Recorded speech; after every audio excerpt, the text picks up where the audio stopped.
Greetings, imagination connoisseurs. It is once again I, the culturally appropriating notorious RMB, according to someone in the comments section on YouTube of one of these chats, actually yesterday's chat. Great to be here with you, imagination connoisseurs, and the members of the Post-Geek Singularity community. Today should be a lively chat. Let's talk about what's happening today. Well, it is, in fact, the second season finale of Star Trek Discovery, which I'm sure everyone is very excited about. We are also 1 week away from the release of Endgame. Game of Thrones, the second episode of the 8th season, the 8th and final season, drops on Sunday. These are heady days, my friends. But you know what? To start this chat, I've got letters. I got letters, and I got even more letters. But I'm going to start out because it was such a hit yesterday. I have another letter that really did, in fact, put a great smile on my face, and I know it's going to put a smile on your face because it is once again from our friend Liam Kelly, the 14-year-old in Ireland. Now, before you stop and say, well, wait a minute, another letter from a 14-year-old kid? Yes, and I'll tell you why. This goes to speak to the genesis, the origins of fandom. And in a way, I want to make that an ongoing topic, an ongoing exploration into what brought you into fandom. The very first episode of Robservations, the only official episode, is about why my friend Greg Smith got back into cosplaying in middle age after not doing it for a while. But I love to hear how people came to their fandom. And this is a great, well, you know what? I'll let you decide. Again, this comes from Liam Kelly, 14 years old, from Ireland. Hi, Rob. Sorry if this is long. I was just thinking of a story that made me smile, so why not share it with you and try and make you smile? So one weekend, I was sitting with my dad in his house in the countryside in Ireland, which is a bit boring, to be honest. But there was a dog outside, and he kept me entertained, when my best friend, who I mentioned in my previous letter, texted me spontaneously at 11 p.m., which is late for a youngster like me, and he asked me if I wanted to go to the Dublin Comic Con on the next day. Apparently, his mother bought tickets a while beforehand, and he had just forgotten to tell me. I was absolutely shocked. I never went to any convention, but I always watch videos of the San Diego Comic Con, etc. So, of course, I said yes, and him and I were over the moon. We just talked about all the things that we would see. I gathered up all my savings and got ready to get sweaty, as the late John Schnepp might say. We took the bus to the convention center on the next day, and we were so excited. We saw our first ever cosplay, which was a woman in a Captain America outfit. I remember my friend being disgusted by it. Why is a woman dressing up as Cap? He said immediately. He didn't understand it just yet. He couldn't comprehend how cosplayers dressed as Shaggy and Velma and Scooby-Doo were standing talking to a Captain America cosplayer. I thought it was brilliant. Scooby-Doo fans and Marvel fans are so far apart, and to see them talking to each other was very refreshing in a weird way. The first wow moment was when we went through the front door and a 7-foot man walked past us dressed up as Batfleck. It was one of the greatest things that I've ever seen, so kudos to that man. I walked into the main hall and it was packed with nerds. I loved it so much. Living in Ireland, I never experienced the experience of going to comic book shops, as the main comic book shop is in Dublin, and I'm an hour and a half away from Dublin, and I don't have a car, obviously.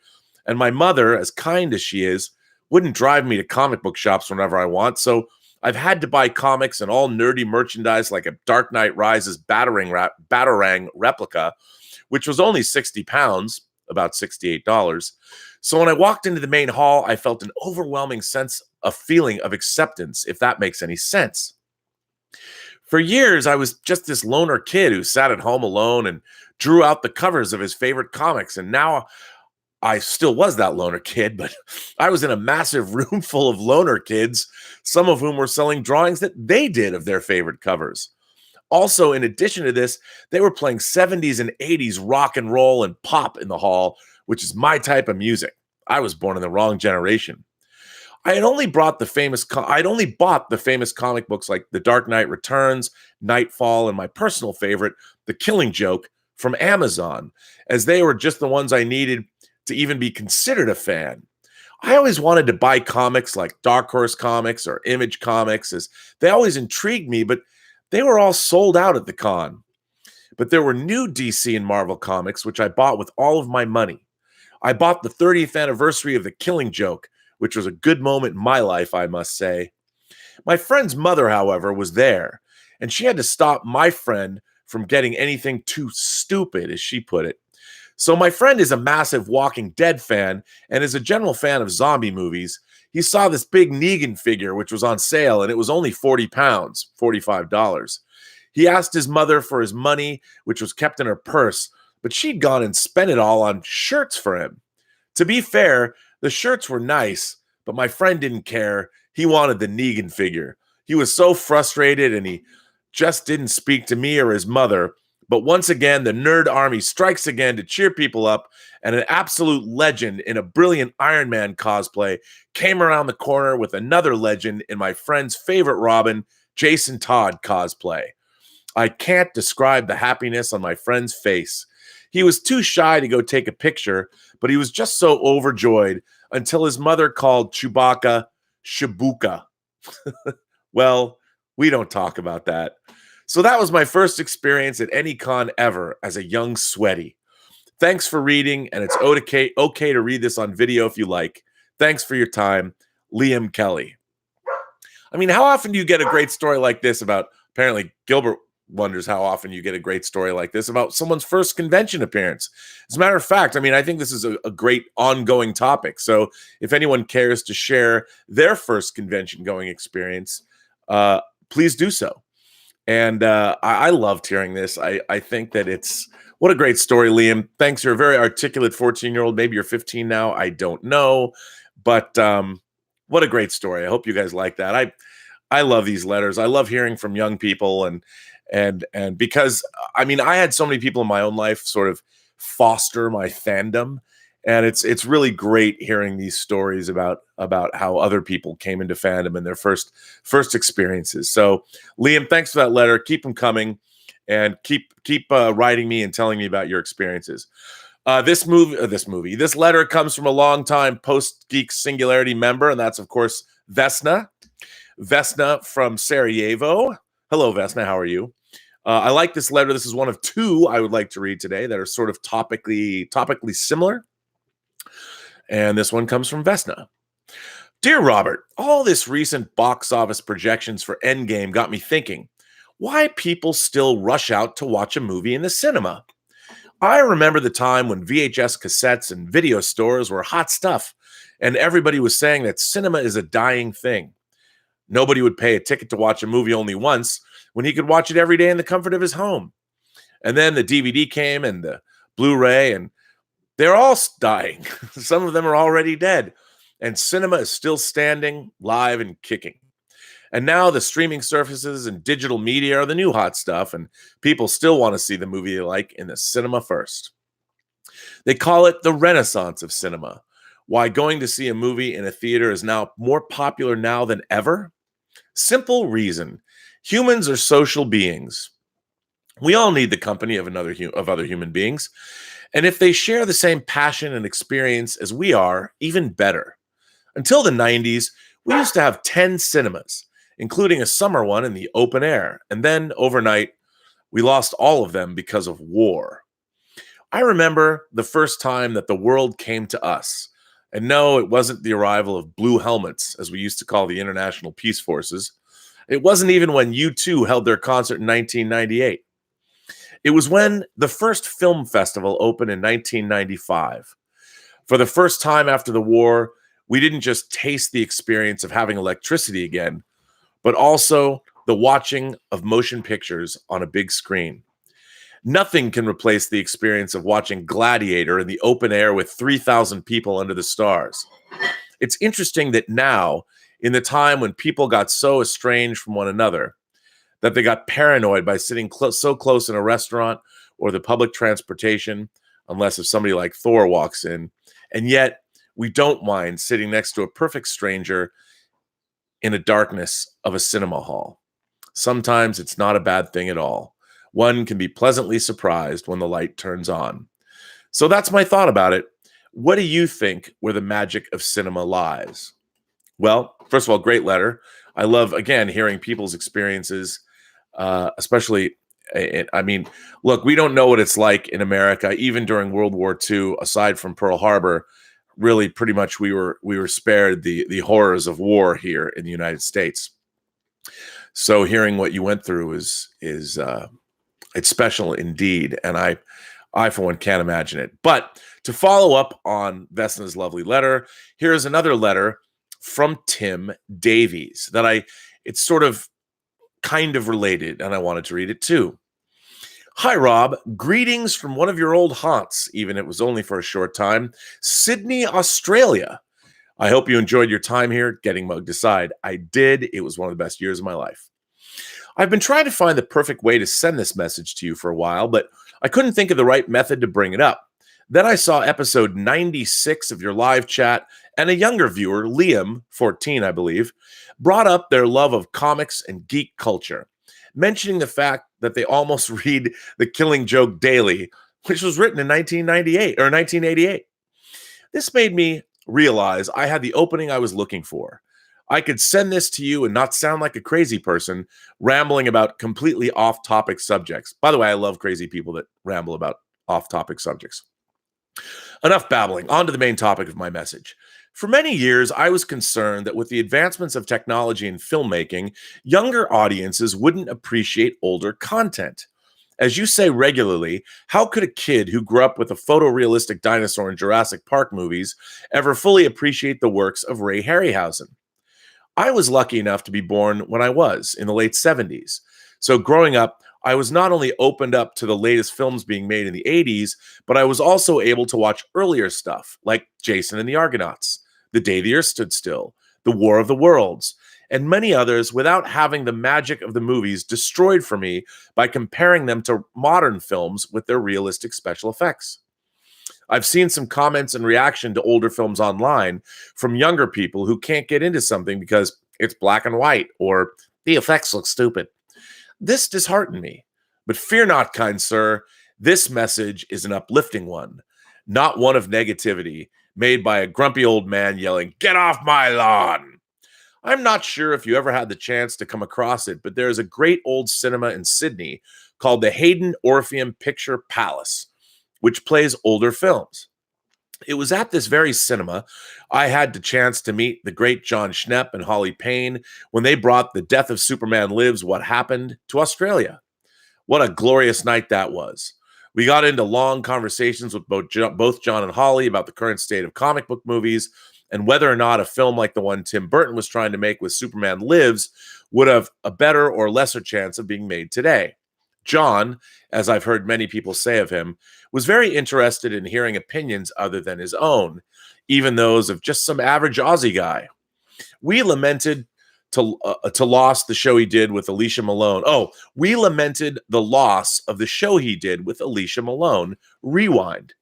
Once he heard how much of a fan of older films I was, he got even more interested in what I had to say. But I digress. It was at this cinema about a year or two ago that I went to a screening of Stanley Kubrick's 2001: A Space Odyssey. By the way, Rob, did you know Mafex makes 1/12 scale figures of the spacesuits from 2001? Yes, I did. Being one of my favorite films of all time, I was extremely excited to see it again on the big screen. I've seen it a number of times at various other revival theaters, and as I stood in the lobby waiting for the doors to open, I noticed a grandfather who had his two grandchildren with him.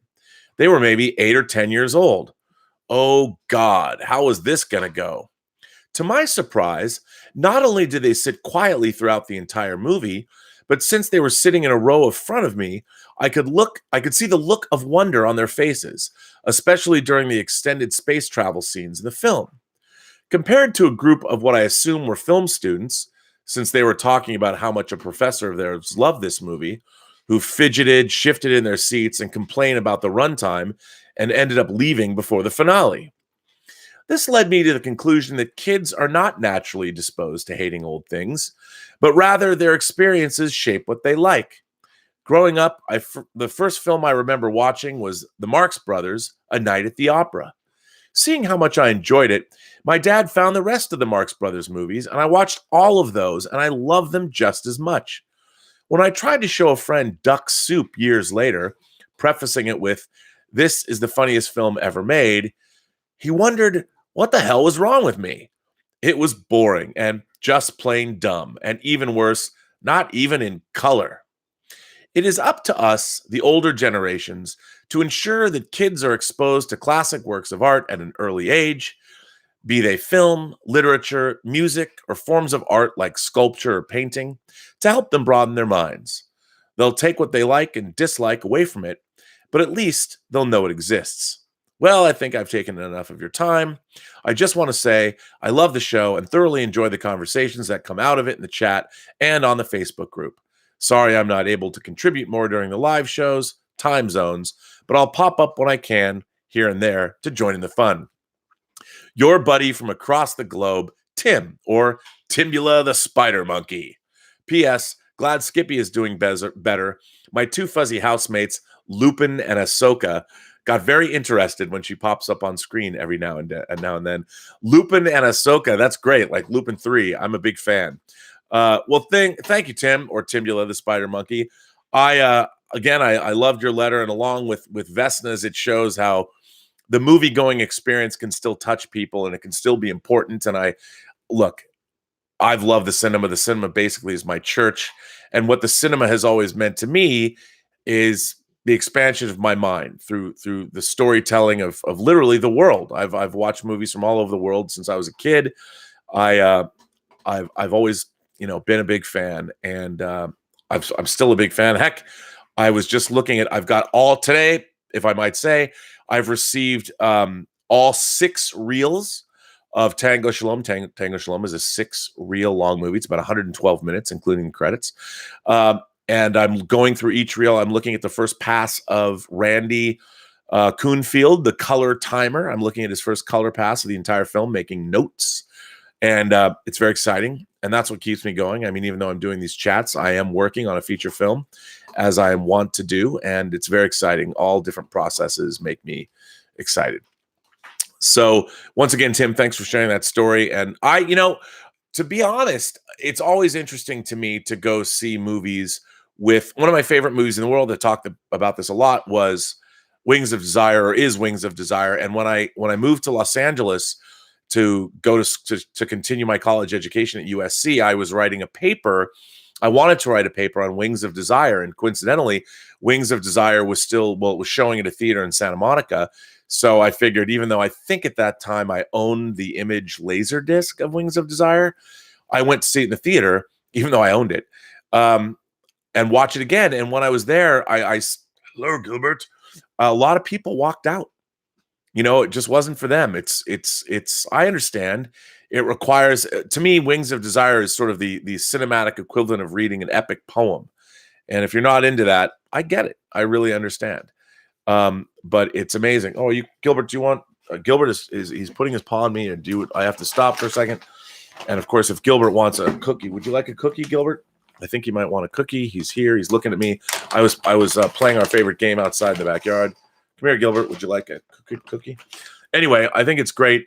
So I went to see Wings of Desire, and God, I love that sound in my headphones. Did you like to do that? And when people walked out, it was really depressing. But hey, don't eat my mouse. Here, I know you want one more cookie. But it's always great to share that cinematic experience with people. But I think, you have to sometimes prep individuals. Okay, buddy, I got to get back to the show, right? Okay, buddy. Well, you can stay here if you want. I mean, I know you're going to slip, but you're welcome to do so.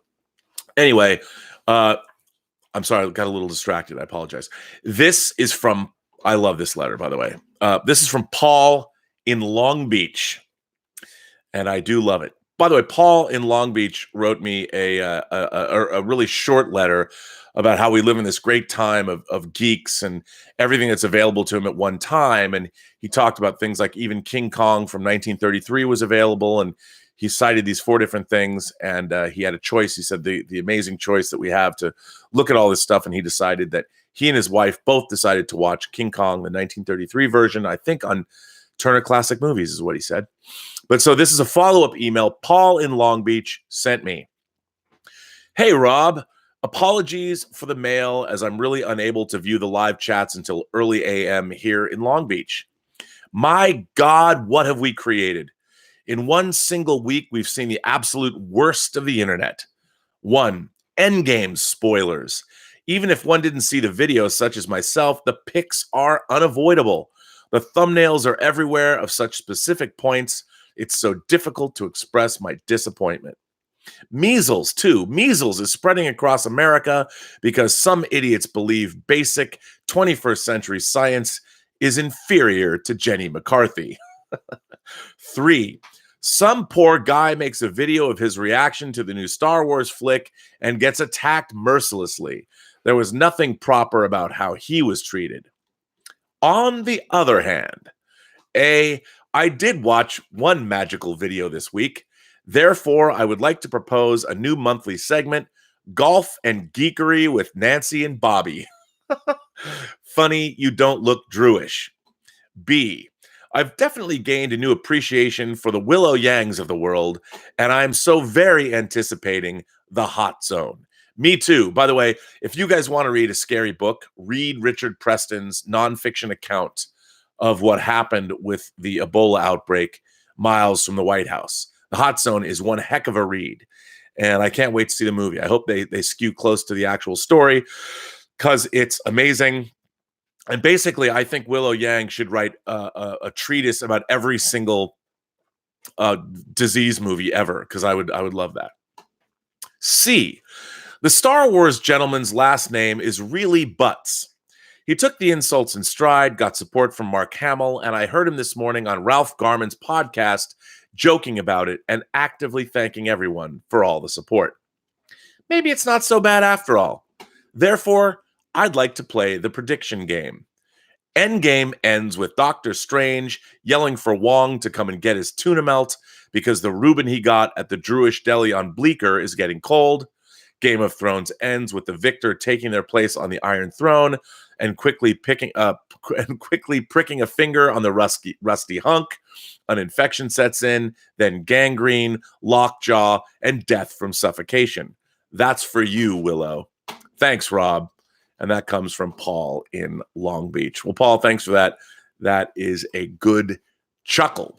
But what I liked about all of these things, all of these letters, is on one hand, it's a celebration of what we have wrought here in the modern age. The fact that we have these collective experiences that can still mean so much to so many people. And the fact that, I've never once taken for granted that I can walk into a cinema and watch whatever movie I want to watch. But I've never lived in a war-torn country, and what happened during the Balkan conflict, I mean, it was not akin to what happened. It was akin to what happened in the American Civil War, I imagine. I mean, sometimes whole families were torn apart, and sectarian rivalries and all of that. It just, I can't imagine the idea of not being able to go to a movie. Gilbert is eating. Oh, Gilbert, that's bad. That's bad. Gilbert is eating my very expensive designer chair. And it's not good when he does that. I don't like when he does that. He's trying to get my attention. He wants to play. He doesn't like me talking. But the power of cinema, I've always believed in that. I've always said, no matter who you are, no matter where you come from, when you sit down in a movie theater and the lights go down, we're all sort of equal. And I think that's amazing. I think that's truly the power of cinema. But as Paul pointed out, we're always going to have haters, and we're always going to have trolls, and Kekistan will always live on the internet, and I really don't understand. Like, I don't spend my life really thinking about bad things. I mean, I honestly, if people have asked me sometimes, my ex-wife would say to me, "What are you thinking about?" And honestly, I would have been thinking about the Starship Enterprise, or I would have been thinking about what kind of spray paint I needed to go buy at Kitcraft for a model. I mean, that was literally what was going on in my head. Or I was thinking about what graphic novel I just finished, and I couldn't wait to read the next one. I mean, this is the kind of stuff. My mind is constantly full of the next cool thing that I want to experience, or wherever I want to go. I mean, just in this room, there's all of this stuff that I am excited about. I mean, these models look at that. The pile keeps getting bigger of these models, these recently released models that I want to build. And I just don't have all of my paint in order, but these drawers are full of paint, and I am going to build that pod from 2001. But, for the most part, I never think about being a troll. I mean, I do think about the fact that I don't like Star Trek Discovery very much, but I don't think about it as, it's not from an anger perspective. It's more of an incredulous perspective of why don't I like something? And I don't, I watch both good and bad things I like and things that I don't like, but I'm never thinking about it. Like, I'm not angry about it. I'm not angry at other people. Sometimes I might come off as being angry with how I talk about Discovery. But look, I mean, ultimately, there's still a Star Trek show being made after 53 years, which in itself is pretty interesting. And I find what they've chosen to focus on interesting as well. But Gilbert, buddy. By the way, there was somebody actually who wrote me that I'm going to read their letter about that they thought that I had the patience of a saint when Gilbert. Here I'm going to digress. That I had the patience of a saint when Gilbert barks on the show or shows up, and does something maybe that shows that he's disobedient. And this letter writer basically made the point, and I forget his name. I should probably just call up the letter and read it. But he said the way I treat Gilbert speaks to my character. And I always thought it was interesting. And I'll tell you my thoughts about animals, how I thought about animals my whole life. To me, they're the alien creatures. I've always thought of animals in a way as alien creatures that happen to inhabit our planet that we get to interact with. I've never owned a dog in my life. I've always had cats. I love cats, but I've never owned a dog. And I would always, people like, oh, you should get a dog. You should get a dog. You'd really love a dog. I've never owned a dog. Gilbert is the first dog I've ever owned. He turned 16 months on April 6th. So he's still basically kind of a puppy. He's got that puppy energy. Well, what I could never have anticipated is when I own this dog is that Gilbert is truly an individual. Like, he has his personality that's very defined, and he can communicate. Like, he knows how to communicate. Actually, in a very like, he has different things. Like, if he's hungry, he will walk up to me and bark in my face. If I'm sitting on the bed watching a movie or something, he'll come over and come to a certain spot close to me and bark when he knows he's learned, he's trainable. Bernedoodles as a breed, a Bernedoodle is obviously a cross between a Bernese Mountain Dog and a poodle. Very intelligent dog, and he's funny. Like, he's a goofy dog, and he does these funny things. And I never understood, like, whatever he does, he's his own individual. Like, I don't expect to break him to my will. If he comes in here and he barks at creatures that are outside, like, there's a possum that goes back and forth at night on the concrete fence. It's in our backyard. I've taken pictures of it. There's one on my Instagram. Now, Gilbert knows this creature and doesn't like him, doesn't like that he encroaches on the backyard. But this is a thing, like, Gilbert as a sentient being, he doesn't like that. It's his realm. He doesn't like, and I just take such joy in the fact that this alien creature that we will never quite understand one another has a life. He has a life beyond me. Sure, it's intertwined with mine, but I've always loved that. Like, I love alpacas. And I always send Elizabeth videos of alpacas. I see there are people that have alpacas as pets. I want an alpaca. One, they just look like something Wayne Barlow would have drawn, or they look like something that you would have seen in the Mos Eisley Cantina in Star Wars. But I love animals. And I've always thought of them as I always talk about the sovereign rights of the individual. I've always seen animals as being, you can interact other than predators, apex predators that will kill you. You can pretty much interact with animals. I've always interacted with animals my whole life, and I've delighted in that interaction because in my mind, in a way, I see animals as alien beings, the closest I'm ever going to get to an alien being. And I have a few that live in my house.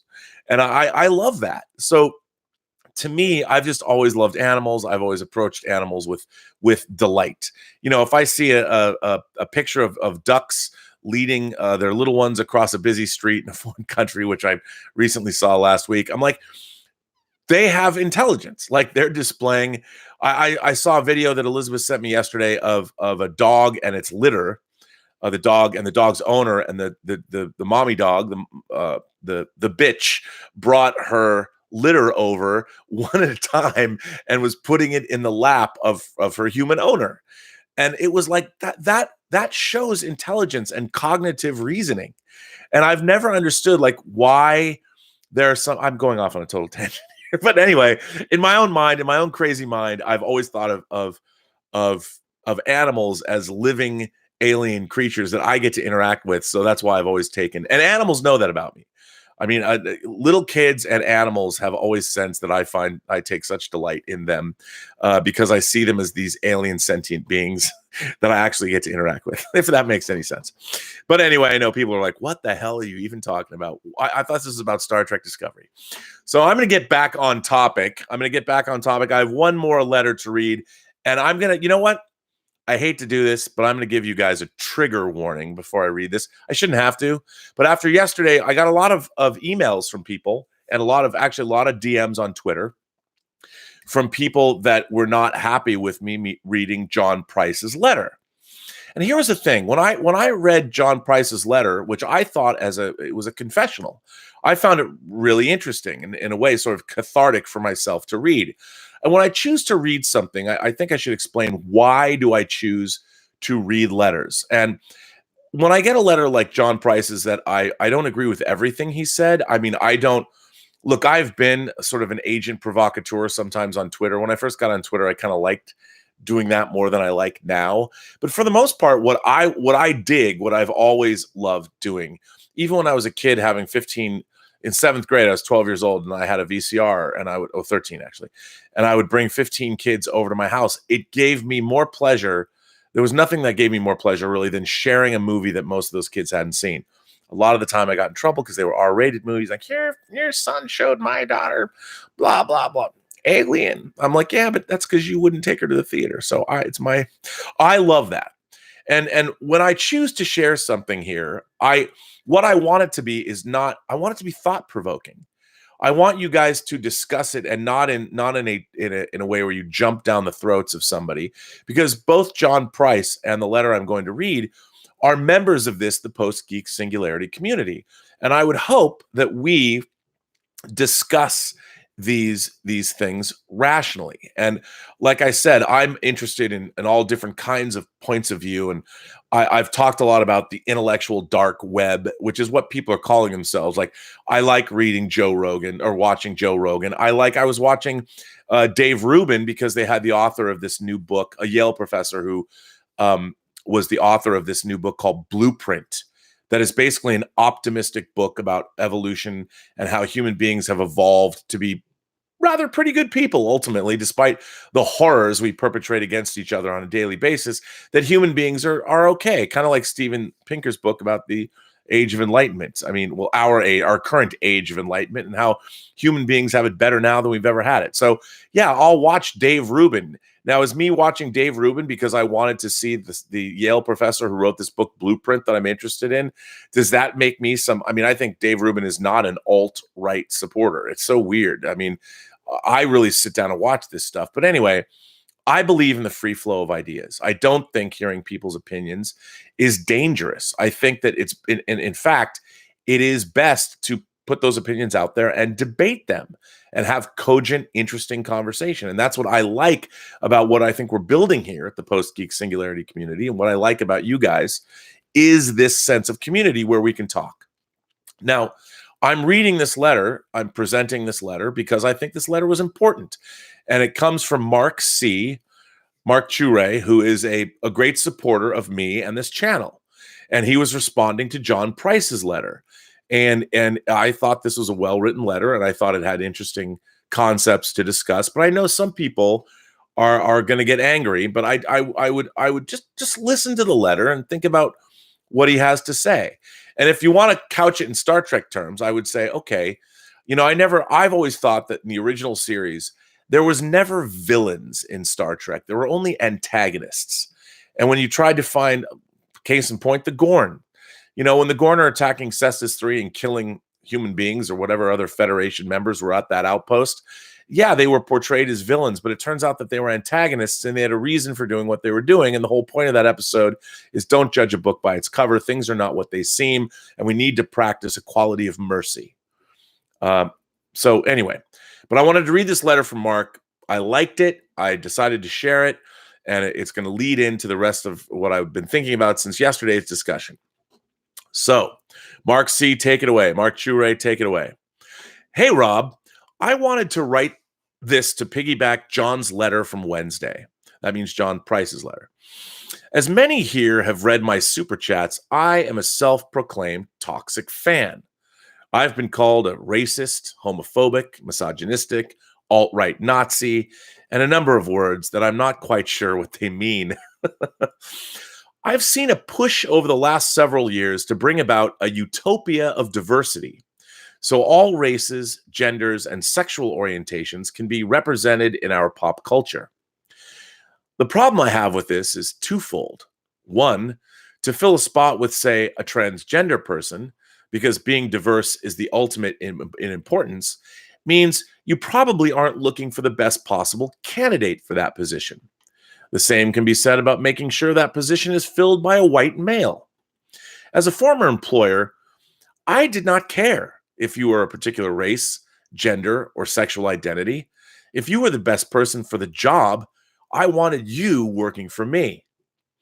My second issue with our current push towards diversity, I actually find trying to actively be a diverse person to be racist.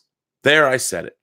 While you may think that it's for the good of our culture, the act of identifying people by their race, gender, or sexual orientation means you're looking at and grouping them in these stereotypical ways instead of treating them as individuals.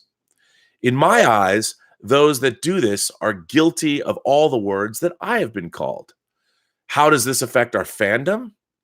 The need to check these boxes, to promote minorities, has become the sole reason for these things to exist. Star Trek Discovery being one of them. You might say, so what? So what's really lost? Well, the answer is story and character development. The urge becomes strong now that these characters are seen in a positive way. We don't want them to seem weak. So we get Mary and Gary Sue type characters. I look at The Last Jedi's Rose Tico. I think Kelly Marie Tran is a great up-and-coming actress. But what about Rose? Rose was paraded out as the first female Asian lead in Star Wars. Does she advance the story? Does the story she advanced help the overall plot of the movie? In my opinion, so little thought was put into the Canto Bight sequence that Rose and Finn free the animals but leave the children in slavery. Rose, and sadly even Finn, appear to exist to check off boxes on a diversity form. Tran and Boyega as actors, they deserve better. Star Trek Discovery, as stated in the show, is probably the least intelligent version of Star Trek to exist. Furthermore, Star Trek has always been an ensemble show.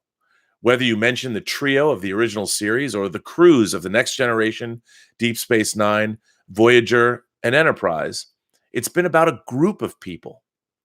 Star Trek Discovery is solely Michael Burnham's story. Diversity before substance.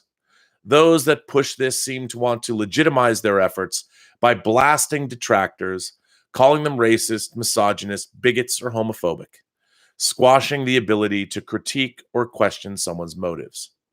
When we resort to name-calling, we are no longer discussing and advancing human development.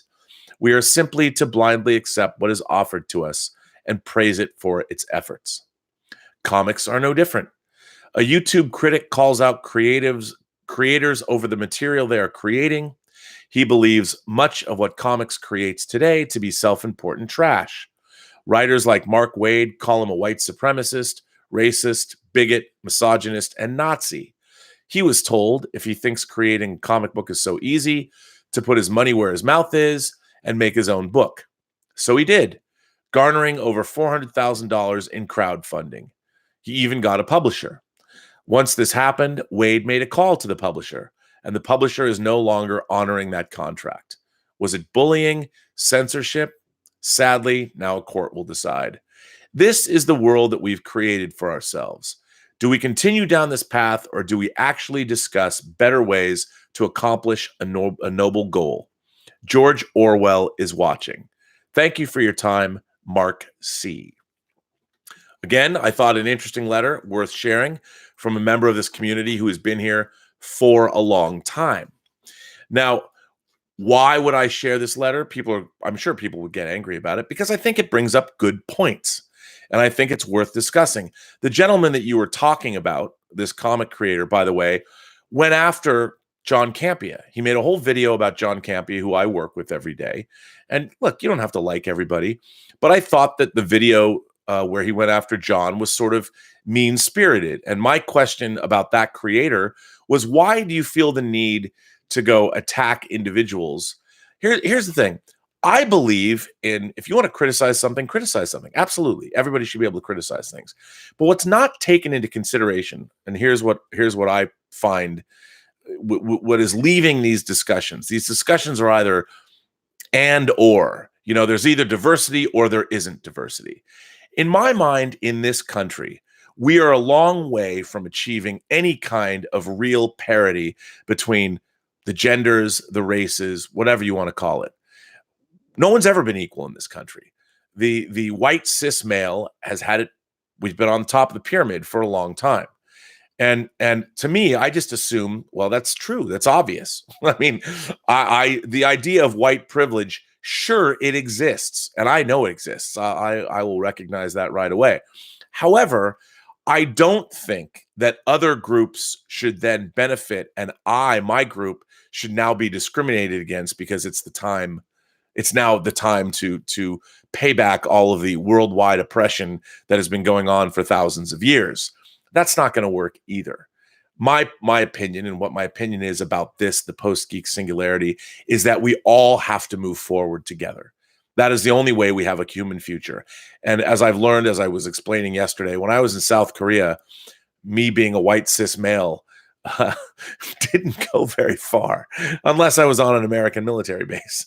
And, it just depends. We who grew up in America, who don't have a lot of perspective about the rest of the world and what it's like to get on a train and travel 2 hours and be into a brand new country with different customs and people speaking different languages. It's a very different kind of thing. And my belief is that we all have to move forward together. However, we also all have to understand that there are a lot of marginalized groups. There are a lot of people out there that have been discriminated against and that have not been safe and that have higher rates of, say, for instance, suicide rather than other people do. These are the realities of life. One of my favorite YouTubers is a trans woman named Natalie Wynn, and her channel is ContraPoints. Absolutely one of my favorite YouTubers. I've sort of watched her development and watched her transition. And I think she's incredibly articulate, incredibly smart. And I think she has a really great take on all of this stuff. And she's a great thinker. She was a PhD candidate, and she talks about why she left her PhD in philosophy. And it's fantastic. Plus, I think her videos are really clever. And if anything, I would love, if I had all the money in the world, I would love to go make a ContraPoints movie. I don't know what that movie would be. Maybe Natalie's, she does all these characters, and maybe, her characters go on some kind of cross-country odyssey. And I'm like a big fan of hers. And I read comments and things that people say about her, and I just don't understand. They're not seeing the forest through the trees. I mean, they're not listening to what she has to say, because I find, even when I've sometimes disagreed with her, I find her commentary really interesting to listen to. And I do think that I think people have to be mindful over the course of human history. There's just been a lot of groups that have been marginalized and don't have a voice. And ultimately what people are trying to do, I think the pendulum has swung a certain way. There's a lot of people who want this change to happen immediately when they aren't seeing how gradual change it takes sometimes. And I mean, anybody, you talk to anyone who's in a same-sex union, a marriage or whatever, they'll tell you that 20 years ago, they didn't think that we'd be where we are today. And 20 years have gone by and we are here. And same-sex marriage is legal in a lot of states. And at the end of the day, I'm like, I personally think it's better for society when people are in loving, stable relationships with the partners they want to be in loving, stable relationships with. It makes us stronger as a whole. Does that mean that we're not going to have to evolve in terms of our thinking? Sure. But I do think that kind of stability, people who are in relationships that are stable and loving, are better for our body politic. I really do. And I think evidence bears that out ultimately. And, I'm not fearful of anything. If I hear a noise outside, I'm the first person to be like, ooh, I wonder what's out there. Gilbert will be barking at the door. I'm like, let's go see. I'm always like, that's what I've always been like, I guess. But which brings me to Star Trek Discovery, the end of season 2 of Star Trek Discovery. I thought, by the way, Mark, first of all, very courageous for writing this letter and sending it to me. And I think in a way, sort of courageous for me to share it, but it's interesting to discuss. And here's the thing, ultimately, before I get into Discovery, I think, like Mark, when we've seen Star Trek Discovery was the first Star Trek show that I remember where diversity became a selling point for the show, because we're woke now. You go into college campuses, and that's that's what's really important. And in my mind, I think selling anything based on diversity, especially when it's entertainment like this, isn't a good thing. Because at the end of the day, what you want is great storytelling, a great story well told. And I think true diversity is when it's presented in a matter-of-fact way, when you don't have to sell it. That the best way to show diversity is just make it matter-of-fact. So then people are like, oh, it's just there, the way life is. When I step on to a train, or I go to a new job, or I meet somebody, or I have to work with a group of people, I'm not thinking to myself, oh, I'm in a room full of people. If I'm working on a film project, I'm not counting the different races and genders of people I'm working with. I'm just meeting, oh, you're the unit production manager, and oh, you're the costume designer, and oh, I don't even think about their color or their gender or their sexual orientation. I'm just happy to meet them, and I'm excited to see, what are we all going to create together? What are we going to bring together and make as a unit? And I think that's really important. When I sit down and watch a Star Trek show, when I sat down to watch Deep Space Nine, my first thought was not, oh, Avery Brooks is the first Black man leading a Star Trek show. I never thought about that. I'm like, wow, this Star Trek show is interesting. Instead of the Enterprise going out and seeking out new life and new civilizations, the life and civilizations are now going to come to a stationary place. How's that going to be? And one of the really interesting things about Star Trek Deep Space Nine, it had a very diverse cast. And you can even include the alien races. I mean, there were more alien races in Deep Space Nine interacting on a regular basis than we'd seen in either the original series or Next Gen. And it was really interesting. So not only did we have a diversity amongst the actual principal cast and the secondary cast, we had lots of exploration. I mean, they weren't going to directly address the world religions of Earth, but the Bajoran spiritual life was a big part of Star Trek Deep Space Nine. So they were dealing with the religion. They were dealing in a very Star Trekian way. They were dealing with religion, and it was a main component of that show from the very first episode. Bajoran spirituality, and what's the difference between faith and science, and that was all a part of that show. Discovery has presented it in a very heavy-handed manner, especially this season.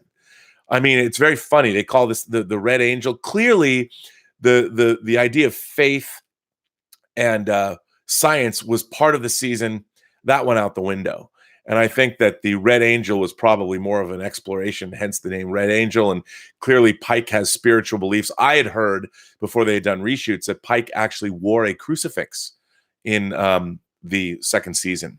And there was a lot about that happening. And all of that, again, the second season of Discovery was sort of a bastardization of how it began, just like the first season was.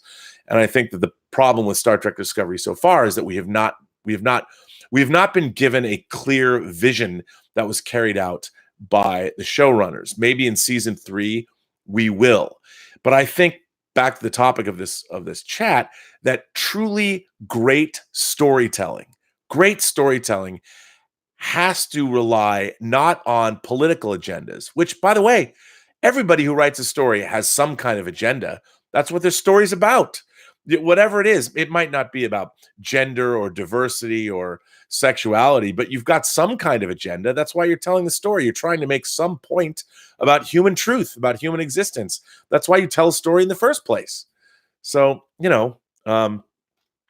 that's kind of where my thinking is on all of that. And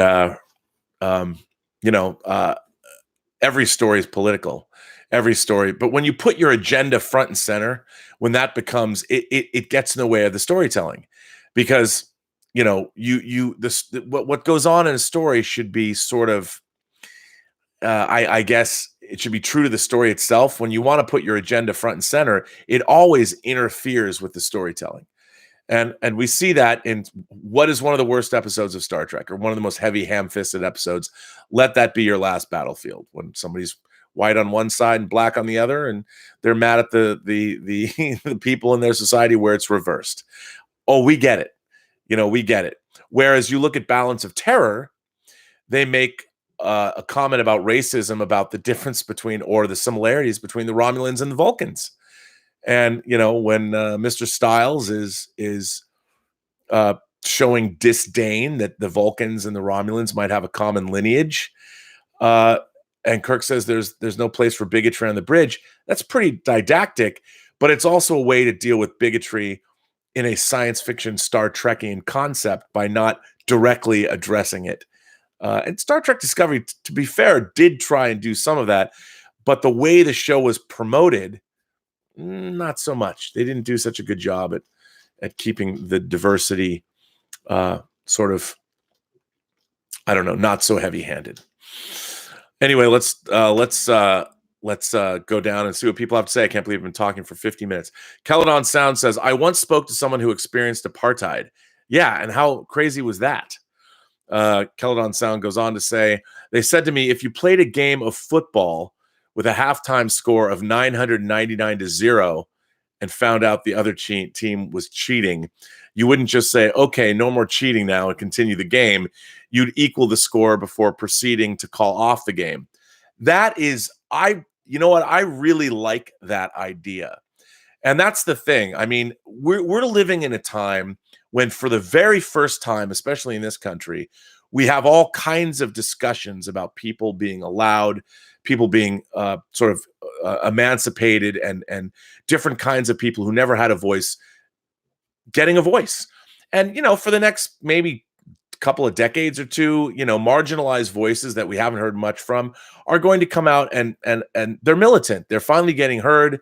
And I think, we're going to have to weather that storm. But in the long run, we're all going to be better for it. It will calm down, because eventually, once people do have their voices and they become de rigueur, you're going to want to go back to seeing storytelling that isn't putting agenda-driven storytelling up front as much as it is now. It's just a period of time we're living through, and I think a necessary one. As again, I've always said, the more diversity we have, the more voices that we have, the better stories we're going to get ultimately, the more interesting stories we're going to get. Haskell 420 says, hey, Rob, any chance for a live reaction to the full trailer for season 2 of Krypton? I just tweeted you. Wow. And what the fuck? Oh my God, no way. Well, sure. I haven't gotten through the first season of Krypton yet, but I want to.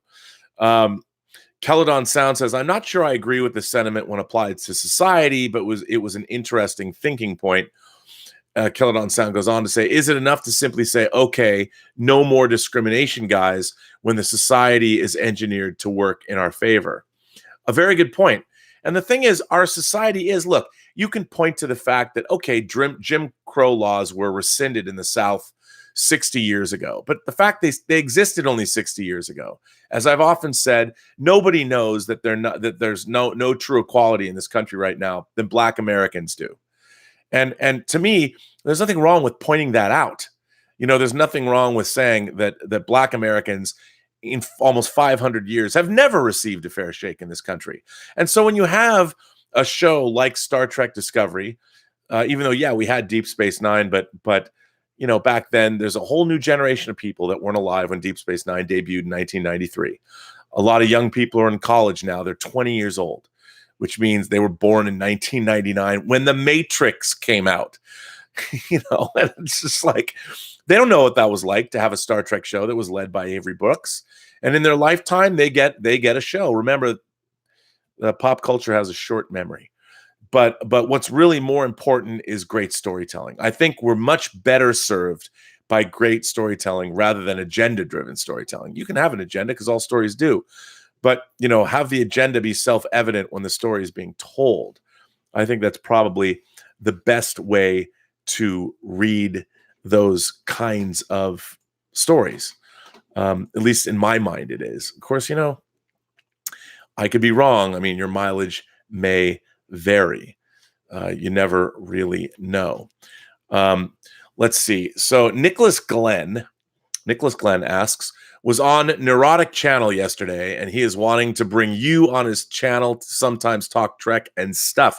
Well, Nicholas, I didn't know that. Okay, for those of you who don't know, somebody wrote on my chat yesterday that I am a supporter of Midnight's Edge and Nerdrotic and people like that, and I shouldn't be, and I'm a hypocrite, and this, that, and the other thing, and that's fine. I mean, those are all fair assessments.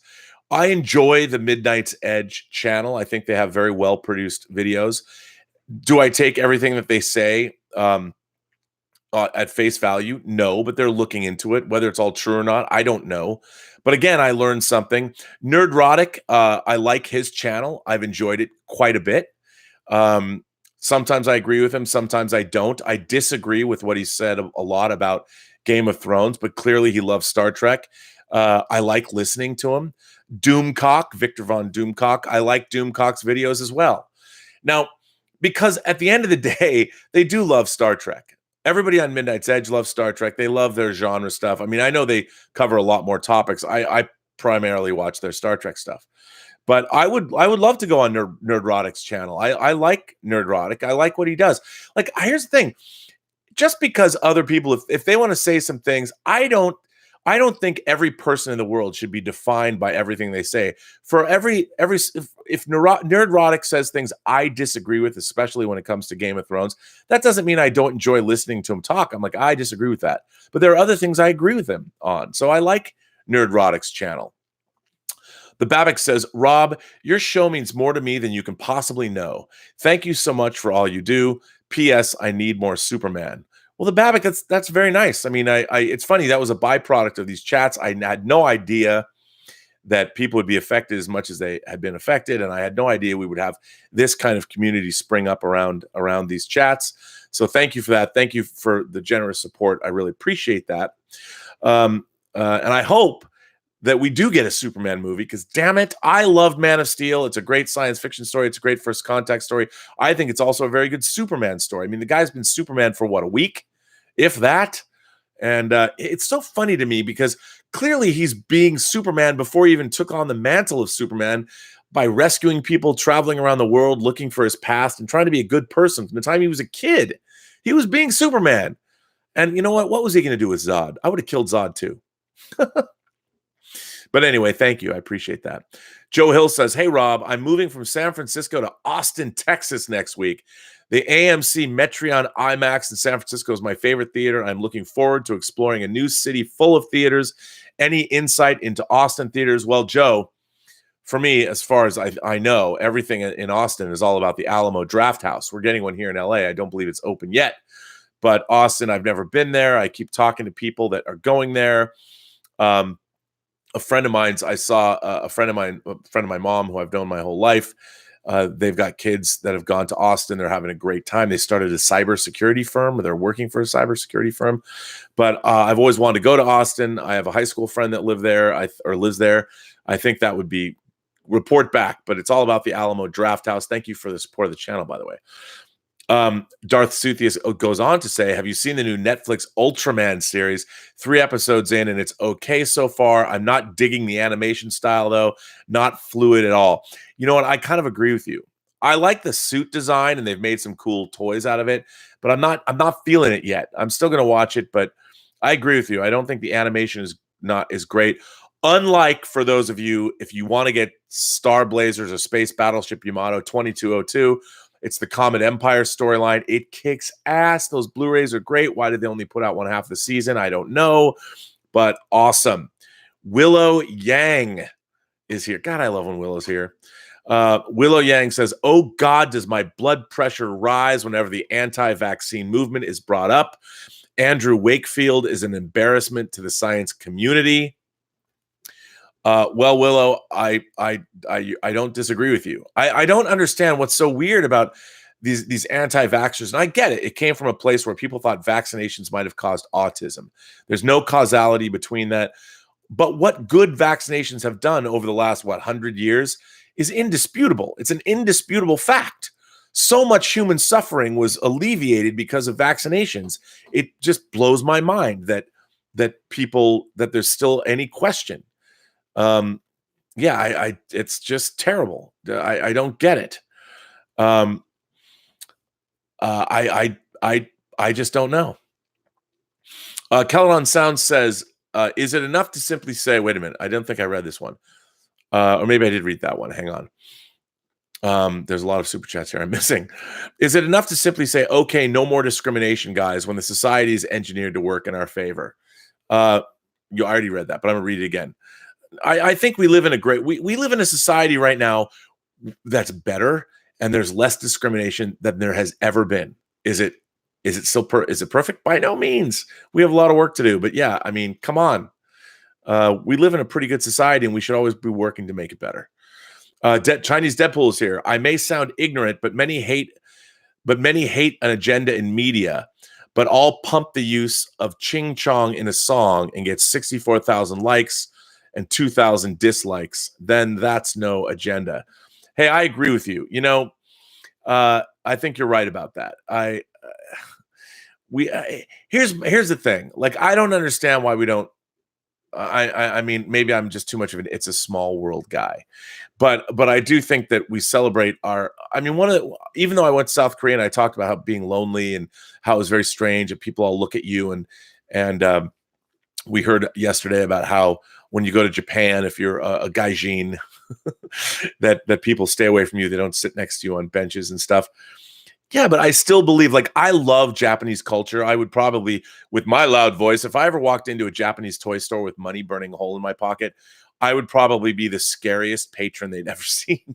Like, I'd be like, oh my God, look what you have. You know, you've got Reinhard von Lohengram's 1/5000 scale Brunhilde model that I used to have that I've lost. Like, I need to get another one. They would have been like, who is this crazy American? I mean, look, we just all have to learn to deal with one another. I mean, it's just, I don't understand it. We're besides, you know what? I want to start a nationwide or worldwide agenda about, instead of Meals on Wheels or something like that, I want to promote all of us. I want to promote diversity by getting everyone's mom to cook, like a mom initiative where we get mothers from all over the planet of all different shapes, sizes, colors, and creeds, and get our moms to all cook. And we all get to have like mom meals where we get 10 different mothers from around the world of all different shades of ethnicity and from all over the place, and we get them all to cook their favorite meals, and we all get to sit down and promote diversity through mom's meals or something like that. Deadpool Chinese says, "Don't mean to be aggressive, just a bit triggered, a bit triggered." Celadon Sound says, by the way, Rob, have you watched Halt and Catch Fire, or do I yet have to write you a part 2 to my previous letter to explain why it's important to me? No, I will get on that. I swear to God, I will get on that, and I will read that. I promise you. I feel terrible that I have not done it yet. Man, and you're not the only one. People are like, watch Halt and Catch Fire.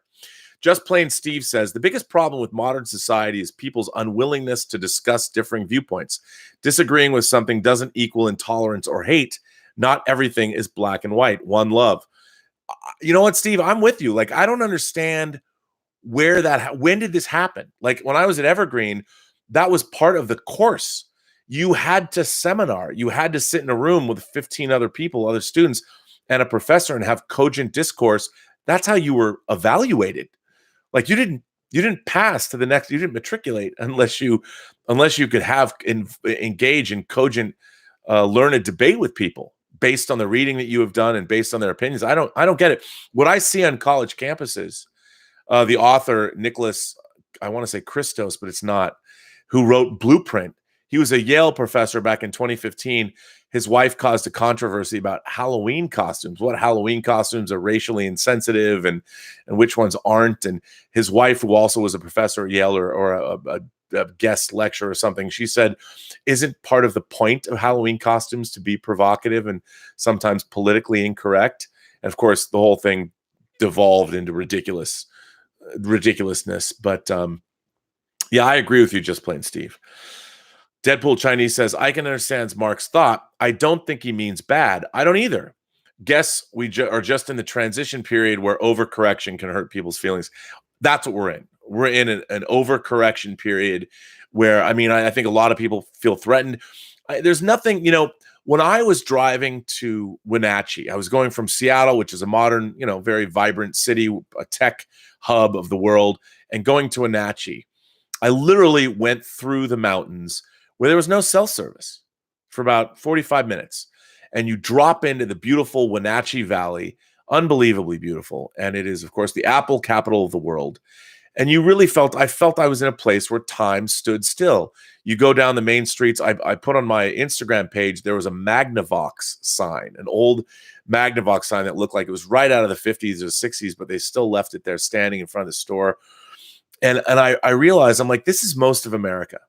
Wenatchee is most of America. And time stands a little still there. And people, I can understand if you wanted to live there, it was beautiful. It's a beautiful city.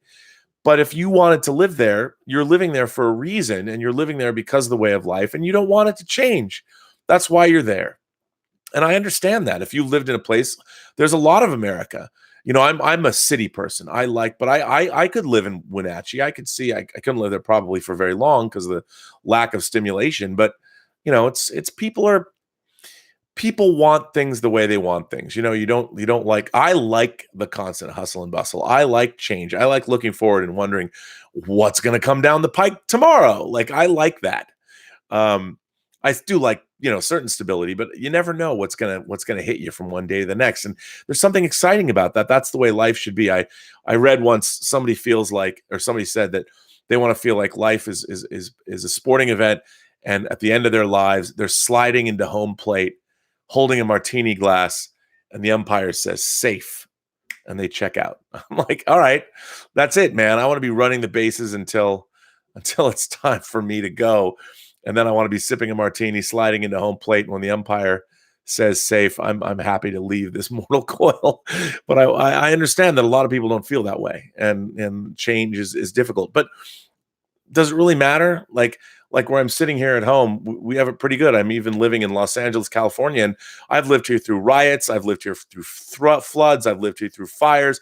I've lived here through big earthquakes. And I feel safer in this city, more safe than I ever have.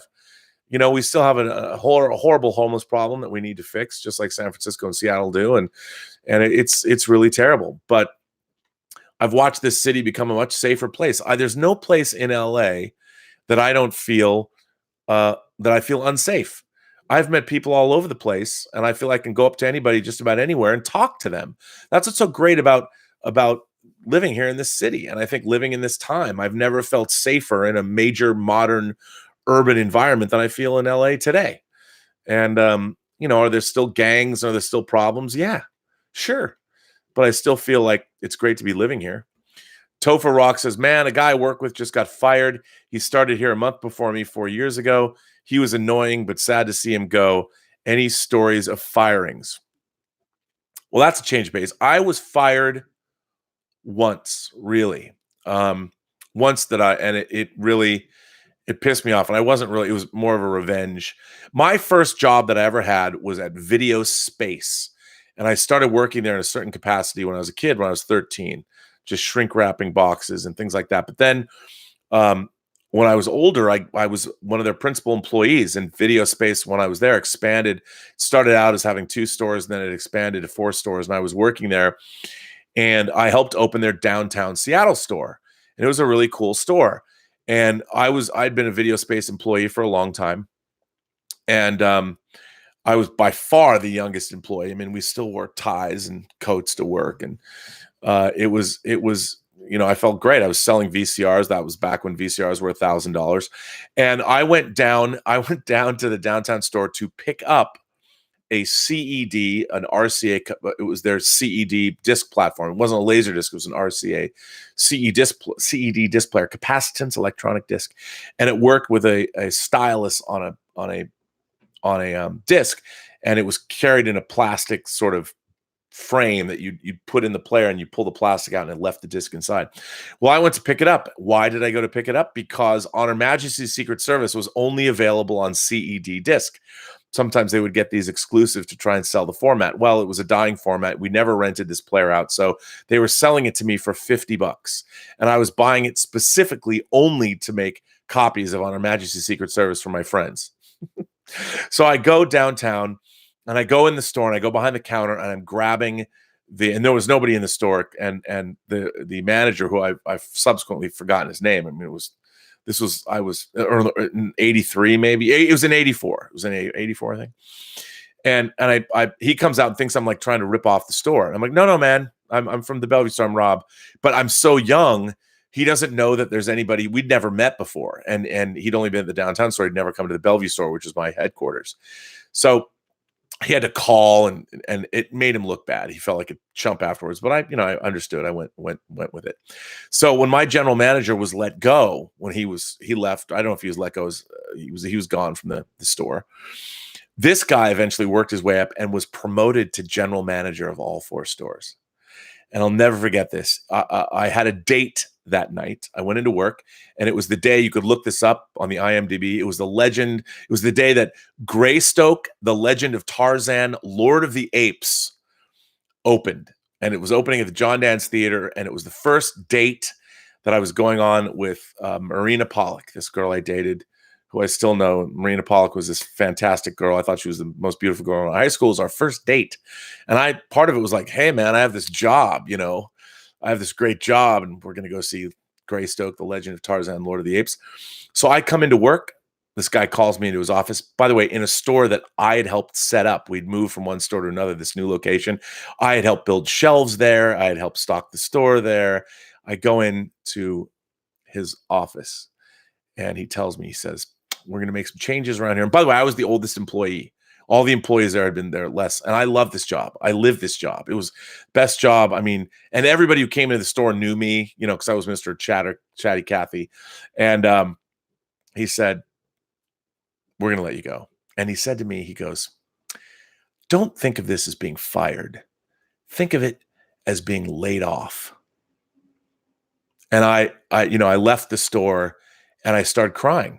Because so much of my identity, even though I had this hot date in a few hours, so much of my identity was wrapped up in this video store. I love this video store.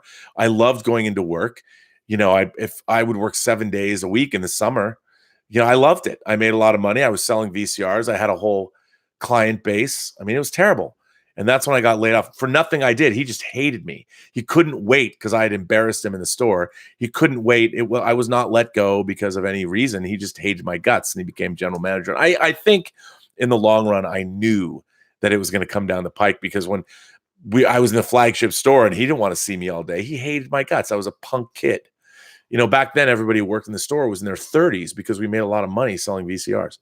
So, yeah. Don't think of it as being fired. Think of it as being laid off. I wonder what happened to that guy. Anyway, so yeah, Nihilist Shadow says, that's why the Borg on TNG were so scary. One hive mind, everyone's a drone who lacks individuality. It's a scary thought, and some people think society will go in that direction one day. Yeah, I mean, I think you're right. I am no fan of identity politics, which is something that has been and it's very funny because, like Jordan Peterson, who became part of this intellectual dark web. I mean, I agree with some of the things he says. I mean, he's not saying things that people haven't said throughout history, but I didn't know anything about him until I started seeing him pop up on my YouTube feed. And I started watching, and, he became painted as this alt-right guru, but he was really just sticking up for free speech is really what he was doing.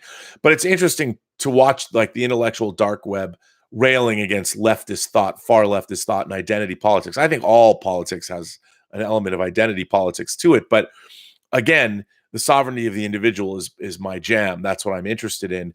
And I think this whole idea of what I'm seeing on college campuses scares me. And watching this book Blueprint, I think that it's terrifying to see a learned Yale professor like this, who, I mean, this was an argument that broke out literally over Halloween costumes, and he's being pilloried by students. Students are telling him they want his job. I mean, it's amazing to me that you go to a campus like Yale. I would assume that the baseline at Yale is that the faculty there, the professors, and That's what you're paying for. The whole reason that you wanted to go to Yale was because of the faculty and what you're able to learn and what they're able to provide for you. But then when you see students shouting down a professor and saying that they want his job and they want to see him kicked off the campus, I'm like, why the fuck are you at Yale?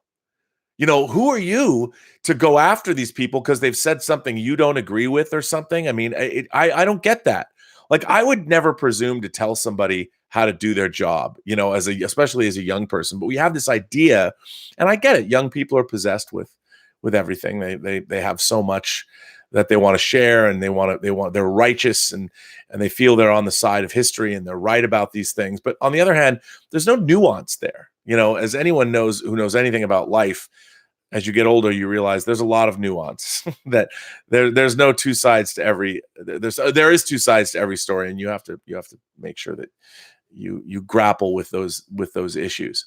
And I don't like that groupthink that tends to, you have to believe this way, and I see it all over the place. And it's a little frightening.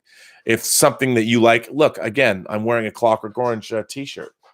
Actually made by Mondo. It's Alex. It's from a very brief frame in the movie. I think the shot lasts less than a second, but it is from Clockwork Orange, and I really like it. And there are people that would take that movie away from me, which terrifies me. And they, rather than discuss what this movie is really about and why these movies were created and what the thought process was behind them, now let's burn it instead. Let's get rid of it instead. You're never going to win that one. At least I don't think so. Bunyan Snipe says, which version of Lobo are we going to get on the big screen? I love that. I don't know. When I first read Lobo, I want to say that I think the first time I saw Lobo was in Omega Men. Wasn't it in Omega Men? I think so. The Baxter Omega Men series. I'm not sure. I don't know which version. Lobo has always been kind of a goofy character to me. I mean, I know he became kind of a cartoonish character. He to me is the DC equivalent of a pro wrestler, and I would like to have him be pulled back, and make it more realistic, more verisimilitude with Lobo. I could be wrong though. Mark C says Campia has a habit of addressing issues with black and white glasses and no subtlety. If you refer to people with a different perspective as basement dwelling, cousin humping, etc. Well, yes, he does that, but I think a lot of that is for comedic effect too. Look, I don't think that there is a lot of, when it comes to people who are out there spoiling movies and being trollish like that, I understand where he's coming from. 666 says Native Americans know inequality. Boy, you said it, man. No one knows more about inequality than I'd say the indigenous people here. They've certainly had the short shrift almost more than any other group in this country. As a matter of fact, to that end, growing up in the Seattle area, there was a lot of influence of indigenous peoples in that area. I mean, I always grew up with Native American culture around me. Heck, the only way you could get firecrackers on the 4th of July was go to an Indian reservation and buy them. But yeah, it's nobody knows. That's a group that no one knows more about inequality, especially in America, than they do. So I agree with you. Oh, I didn't read what the Krypton, so I have to go read what that is. Scott Dolson is here. Just got here. Not sure what has been said, but after watching the last chat, I wanted to amend what I used to say. Star Trek Discovery is not a bad show. It's just bad Star Trek. Nope. Star Trek Discovery writing isn't good. It's lazy. See, that's what I agree. That's what I think too. I think it's not good. And again, great storytelling is self-evident. Let's see. Is that Swack Prop says Voyager's Living Witness handled discrimination beautifully. I loved Living Witness. Living Witness is one of my favorite Voyager episodes. Even if you don't know what Voyager is, I mean, if you have a rudimentary understanding, I agree with you. Voyager's Living Witness is one of my favorite episodes of that show. It's not only a great Star Trek episode, it's also a great episode of science fiction. By the way, if you guys haven't watched last week's episode of The Orville, which was directed by Jonathan Frakes. Marina Sirtis is in it. Tony Todd is in it. I mean, it's Joe Menosky wrote it. I would highly recommend watching the episode. I thought it was a terrific episode, and it would have been a great Star Trek episode, but I thought it was a really good episode of that show. I really did. It was peak Orville, and I just watched that episode. I'm like, wow, this is better than 2 seasons of Discovery. This one 45-minute episode, it really harked back to classic Trek. I really loved it. So even if you're not an Orville fan, I would check out last week's episode because it was an issue-oriented. It touched on many different issues. It wasn't perfect, but I really liked it a lot. I thought it was great. Mark C says, can you believe that after Native Americans started putting casinos on reservations, our government tried to remove their tax-free status? No, they shouldn't. That Native American land, they're sovereign nations within our nation, that we shouldn't be doing that. Yes, I don't think that we should. Celadon Sound says, Rob, you're an American guy. You're the American guy when I'm in Japan who storms into the model shop loud and excited and ruins the image of the rest of us Westerners. Dude, I am that guy. Because I get really excited I also try and be mindful, but I am that guy. I was like, dude, I do say that. I would be that guy. Jennifer Jones says, details on the shirt you wore yesterday, please. The shirt I wore yesterday. Oh, is it the Kaiju shirt? Was I wearing the Kaiju shirt? If it's the shirt I was thinking of, I got it from a place called Super 7. Super 7 is a store, like I think it's in San Francisco, but they have one here, I think. I think there's a Super 7 store here. Super 7, go online. They used to have all these great shirts, and they would have new ones every year at Comic-Con. It's all Japanese monsters. It's all kaiju, and it glows in the dark. I think that's the shirt I was wearing yesterday. I've had that shirt for a long time, and I don't know if they still make it, but it's a great shirt. All of my favorite kaiju on one shirt. Travis Rayner says, is there a Conan the Barbarian hot toy? There is not an official Conan the Barbarian hot toy, but there are bootlegs of it. Again, I feel like whenever there is a store, it's out of Arizona. It is a 1/6 scale store, but I go there when I want to buy bootleg figures. And look, I'm not saying that you should buy bootleg figures. I'm not. But there are a lot of action figures that have never been made in 6 scale. They haven't been. For instance, I have a Rick Deckard figure that I got, 15 years ago, a Blade Runner figure that's great. There is a store called the Monkey Depot, monkeydepot.com, that specializes in 6 scale figures, a lot of military figures, but if you look under sci-fi and horror and whatever, they have a lot of bootleg figures. For instance, I pre-ordered the last figure I ordered from them, and I haven't got it yet, there's a great Sylvester Stallone as Judge Dredd figure. And I've always loved, I have an old Metacom figure from the 90s, a Real Heroes figure that's really not very good because it was one of the first Metacom figures. And I've always wanted a good Sylvester Stallone. I want to put him right next to my Carl Urban figure. But they have great stuff, and they might, because there are people that do make Conan the Barbarian figures, but there hasn't been an official one. I would check that out. Jay-Z says, good afternoon, good sir. Was wondering what your favorite JLA JSA story is. Thank you for your time. You know what? I've got to go, and I read it so many times when I was a kid. I want to say it was Crisis on Earth 3.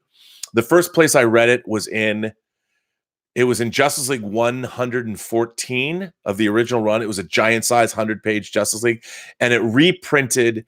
I think it was the first time that we went to Earth 3 where the crime syndicate was. And it's not a modern story, but it was my favorite story as a kid. I read that story a million times. And when you had, the evil Justice League, and I love that so much, but that was probably my favorite. It was great. But I dearly, dearly love that story. Learning Disabled Spock says, I was getting close with a lady friend at the end of the night. It went nowhere. And she said, don't look at it. Oh. Learning Disabled Spock says, I was getting close with a lady friend, but at the end of the night, it went nowhere. And she said, don't look at it as not getting laid. Just laid off. Ouch. That's pretty good though. I respect her greatly for that. And you probably said okay, because when you hear that no means no. OG Deadbolt says, the easier life gets, the more we complain about it and find things to be angry or fearful about. Seems to be human nature. Maybe it's because of how long we struggled. You know what? I agree with that. I think all of these being triggered and wanting a safe space and all of that, I understand people have undergone trauma in their life, and that should never be diminished in any way, shape, or form. But, you know, when you're not watching out for predators and you have a roof over your head, and again, it is. I mean, it's almost like a luxury. But look, there are a lot of people that have been victimized throughout history and been victimized by friends, by relatives, by society at large. And you cannot say that suffering, not only did it not happen, but it's not continuing to happen, which it all is. And we just have to be mindful of that there are people that have been very damaged and very hurt in our society. And they're angry and they're finally getting a voice to be heard. And yes, it is extreme in some cases. And yes, we must be ever vigilant that the people that have got their voice are not in their railing against and letting their voices be heard. They're not, in fact, trading one oppression for another. But we always have to be mindful that kind of oppression happened, and that kind of the horrors we perpetrate against one another are going on every day all over the world. And we can't assume or pretend that it's not. But yeah, I mean, people deserve to have a voice. They deserve to be heard. And I think that it's really, really important. And now we have a venue. More people are being heard than ever before. And that's great. As far as our storytelling is concerned, we're going to ultimately get more voices. There's more women making movies. There's more minorities and people of color making films. We're going to get more perspectives, which is only a good thing. I mean, I grew up going to the Seattle Film Festival, watching movies from all over the world. I thought that was the norm growing up in Seattle. It is not, but you know, I highly recommend it. Watching movies from all over the world. Let's see. I keep flipping around this. Scott Dolson says, question for Star Trek Discovery Season 3. If they move towards the original the original series or OT, will we ever see phaser beams? I am so tired of pew, pew, pew phaser pulses. Also, will a Starship Discovery ever go into orbit? It's so funny. I mean, we do not have a nice shot of the Star Trek Discovery, that classic Star Trek shot of the Star Trek Discovery orbiting. I remember orbiting a planet. I remember one of my favorite things in the pilot for Star Trek The Next Generation is this great shot where the Enterprise, it's a side angle moving into orbit around Farpoint Station. I love that. You know, they reused it a lot. I think they reused the same matte painting for Vulcan. But I love that. And yeah, we don't even have that. It's kind of a bummer. That's funny to point that out. Dr. Emilio Lizardo says, Willow is the daughter he never had for some reason. Why wouldn't you want to reproduce your awesomeness? Is that directed at me? I wish I had a daughter like Willow. I don't have a daughter, but if I did, yes, I would like her to become a molecular biologist getting her PhD who watched a lot of Star Trek and Star Wars and all of those things and read comics and porn. I would be very proud of that daughter. Stormin1775 says, Mike Bodden, welcome to the Aximonitor Pie Club. A pity you and RMB have to suffer because of a certain guy with a law degree. The pie is always fresh and plentiful. For those who don't know what that is, that's just referring to the ongoing and continuing. It's been six years now 5 years of the Axonar project. Always interesting. Donnie Pearson says, I hope the next Superman movie would be a J.J. Abrams helmed, Michael Giacchino scored Superman Returns sequel with either J.T. Austin or Jacob Bertrand portraying Superman Clark Kent. That could be good.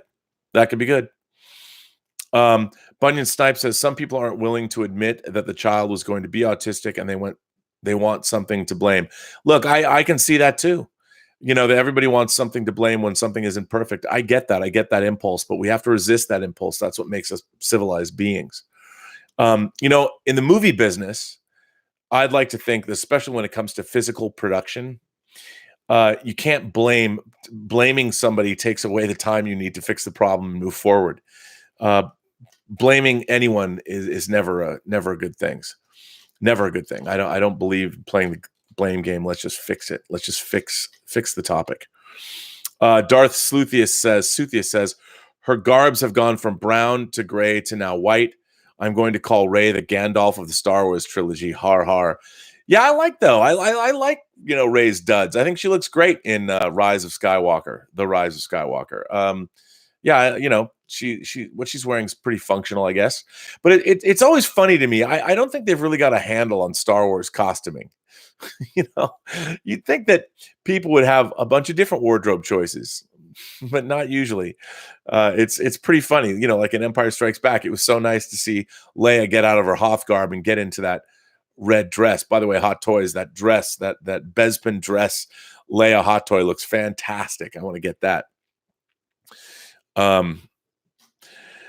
Well, anyway, I don't know if this chat has ever really gone in the place I wanted it to go into.